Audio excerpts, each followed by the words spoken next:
Madame, monsieur, bien le bonjour, nous nous retrouvons pour un nouvel épisode de Demain. Aujourd'hui, on est un peu à la campagne, à Livry, dans le Calvados, et on va aller voir une initiative qui s'appelle l'atelier Recycler Bois. C'est prodigieux ce qu'ils font, parce qu'il faut qu'on arrête de produire, consommer, puis jeter.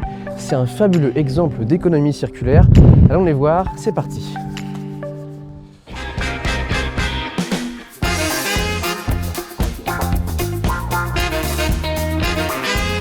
Maxime Pagnon, bien le bonjour. Bonjour Quentin. Est-ce que vous pourriez vous présenter? Alors Maxime Pagnon, artisan menuisier ébéniste. J'ai fait mes études d'ébénisterie et de menuiserie depuis l'âge de 15 ans. Après j'ai fait plusieurs expériences professionnelles dans le métier où je me suis aperçu de beaucoup de gâchis.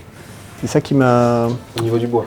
Au niveau du bois, bien sûr, qui m'a donné envie de récupérer toute cette matière première qu'on jetait souvent parce que c'était des choses trop petites ou voilà, ça n'intéressait pas les employeurs que j'avais. Donc c'est là où l'idée a commencé à germer de créer une entreprise où je pouvais revaloriser cette matière première qui était jetée. En fait, c'était les déchets des autres et pour moi c'était encore quelque chose qui me paraissait encore valable, une bonne facture pour pouvoir créer du mobilier.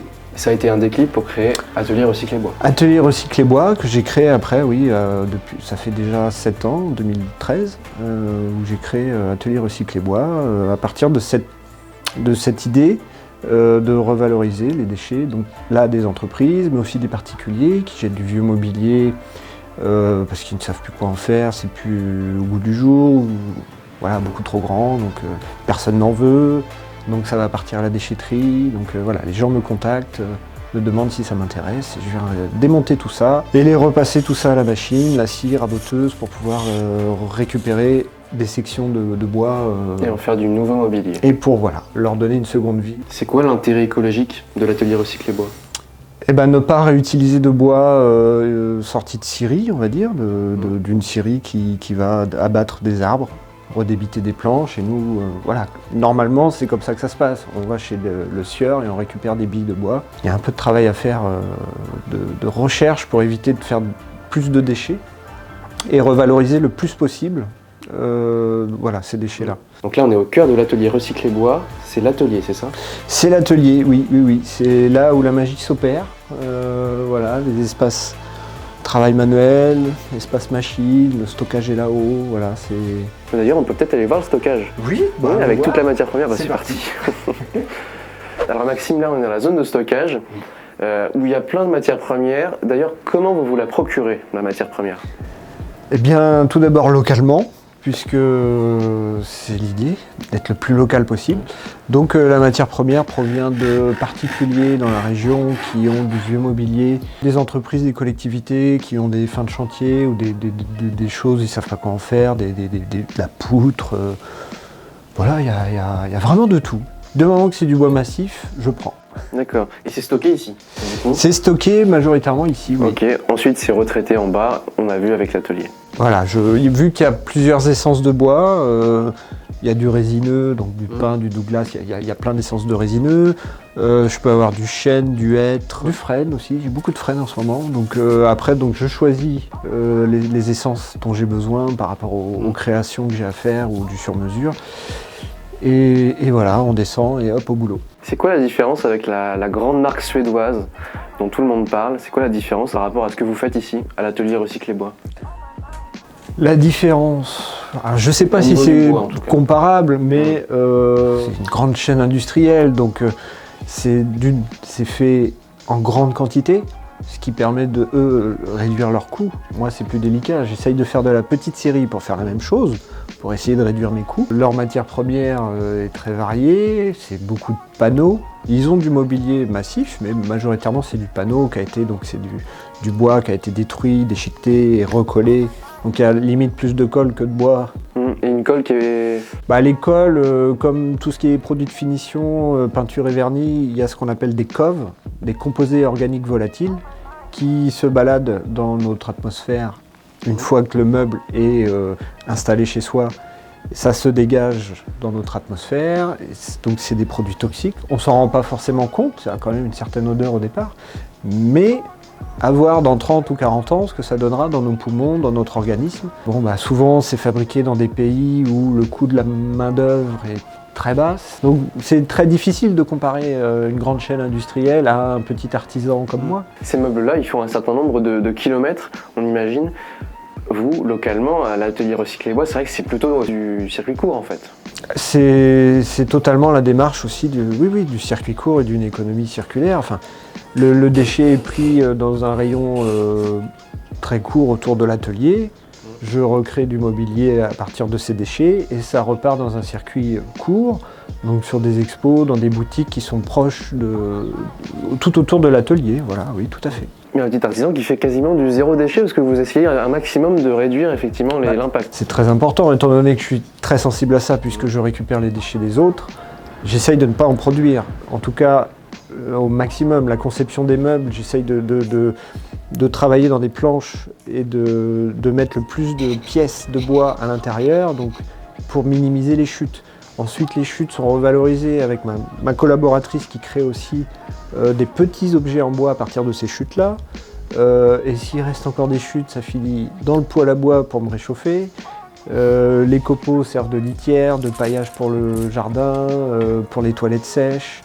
Donc oui, ça limite l'impact, un maximum. Tout à fait, je pense que j'en suis pas très loin du zéro déchet, mais enfin je fais tout pour. Les arbres ont un impact positif sur l'environnement, ils stockent beaucoup de CO2. Malgré tout, ils n'absorbent pas toujours aussi bien le carbone. C'est quoi le problème avec des bois qui sont morts ?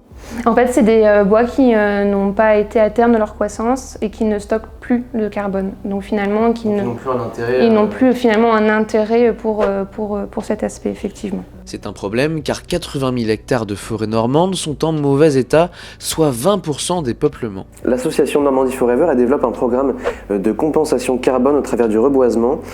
C'est quoi le stockage carbone en fait ?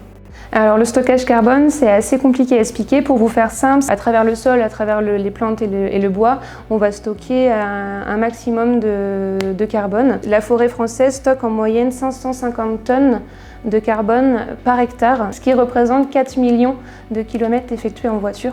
Donc c'est vraiment assez conséquent. Le stockage carbone n'est pas une solution à tout, dans le sens où il faut d'abord que les entreprises, les particuliers, les structures prennent conscience qu'il faut réduire leurs émissions de CO2 pour passer ensuite à la compensation via la forêt. Effectivement, la forêt, c'est le deuxième puits de carbone le plus important après les océans. Donc ça va forcément avoir un impact sur le réchauffement climatique, mais ce n'est pas la solution à tout. Il faut quand même penser avant à réduire, et les émissions qu'on n'arrive pas effectivement à réduire, on peut les compenser. Grâce finalement à l'atelier Recycler Bois, le fait de récupérer des matières premières de bois qui sont considérées comme des déchets, de pouvoir les transformer et leur donner une seconde vie, je trouve que ça peut permettre effectivement de montrer aux gens qu'il y a une alternative à la surconsommation et justement garder nos bois d'œuvre pour stocker un maximum de carbone et créer notre puits de carbone pour éviter le réchauffement climatique au maximum. Le bois a un sens pour l'attaquer, sinon ça fait de la merde. Maxime Pagnon n'en est pas à son coup d'essai. Son initiative est née en 2013. Et est-ce qu'en 7 ans, vous avez l'impression que voilà, les citoyens sont sensibles à cette initiative qui est responsable ? Alors au tout début, on m'a pris un peu pour un extraterrestre. Ah bon ? C'était pas encore dans les mœurs, enfin, c'était pas encore compris. Au niveau de l'aspect écologique, responsable. L'aspect écologique, la qualité du travail aussi, on avait un peu des doutes, on avait peur, c'est du bois recyclé, c'est peut-être moins bien. Donc il y a eu des doutes au début, et puis il y a un public maintenant de plus en plus grand, qui grandit chaque année, qui se sensibilise à toutes les démarches écologiques qui puissent exister, enfin toute cette... aussi revaloriser l'économie locale, aussi, les artisans et les petits commerçants. Il y a de plus en plus de gens qui préfèrent être consommateurs au lieu d'être consommateurs. C'est ce qu'il faut aujourd'hui. Eh ben oui, oui. C'est vraiment important de revaloriser l'activité plus locale, faire une économie circulaire. Et voilà, aller chez son boucher, son boulanger, l'artisan du coin pour faire quelque chose. Voilà, on essaye de se rapprocher de ça. Donc là, on est dans la salle d'exposition. Il y a un certain nombre de meubles que vous avez réalisés, Maxime. Comment vous fixez le prix d'un meuble ? C'est en fonction du temps que vous passez ? Principalement, oui, c'est le temps que j'y passe, que j'essaye de minimiser, bien évidemment, pour essayer d'avoir un prix le plus juste. Donc bien sûr tout ça, il y a la récupération de la matière première que je dois compter aussi, puisque ça me prend du temps. Elle ne me coûte pas en termes d'argent, mais elle me prend du temps, donc ça équivaut à peu près à la même chose. Là, je pourrais te donner l'exemple de cette table basse. Qui est magnifique d'ailleurs.